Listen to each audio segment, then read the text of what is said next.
Pahihirapan ko pa ba ang sarili ko? Hi, Mariana Adlaw. Ako pala si Ann, isang OFW dito sa Taiwan. And for today's video guys ay syempre magluto na naman tayo.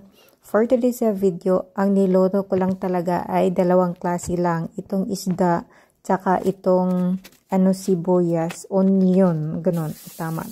So, ang una kong ginawa dito is nilinisan ko muna yung isda. Kahit malinis naman siya, pero gusto ko, siguraduhin ko talagang malinis siya kasi ayoko nang yung malansa. At sobrang sarap ng isdang to guys kasi ang masarap na luto dito talaga for me is steam.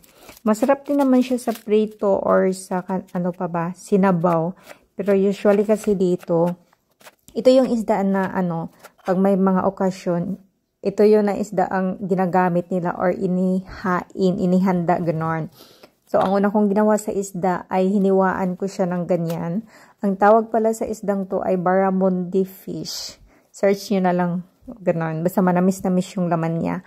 At tinimplahan ko siya guys ng asin at MSG. And then itong dahon sibuyas itong ba tawag dito? Sibuyas, then itong luya. Ganyan lang. And then itong hipon ay siya. Ihalo ko siya sa, tawag ba dito? Yung yangchong, onion. Ignore. And then, dalawang itlog yung hinalo ko din sa onion.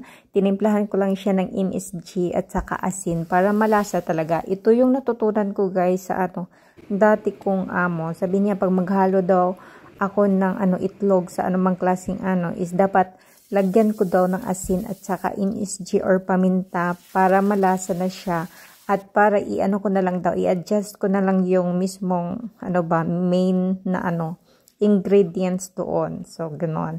And then na-steam ko lang pala tong isda ng 10 minutes tapos hindi ko agad kinuha and then basta ngayon na lang dito guys. Ay naguguluhan na ako. And then pag naghalo pala ako ng ginanito ko muna yung itlog. As in, malasado lang. Hindi siya lutong-luto. Para ang resulta niya is, siya guys, yung itlog malambot na.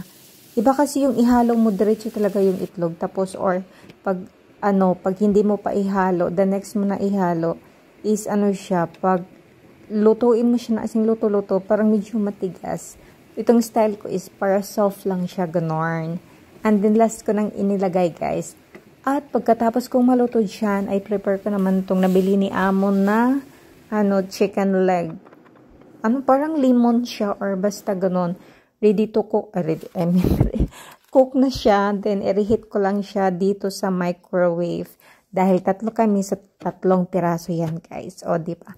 Madalian ng init-init ko. Napahirapan sarili ko, At ito na nga, init ko lang siya ng siguro mga 2 to 3 minutes maganon. At ito na lahat guys, itong steamed fish. And then, itong onion na may shrimp at saka itlog. At syempre, ang chicken legs. Yan lang kain po tayo mga darling.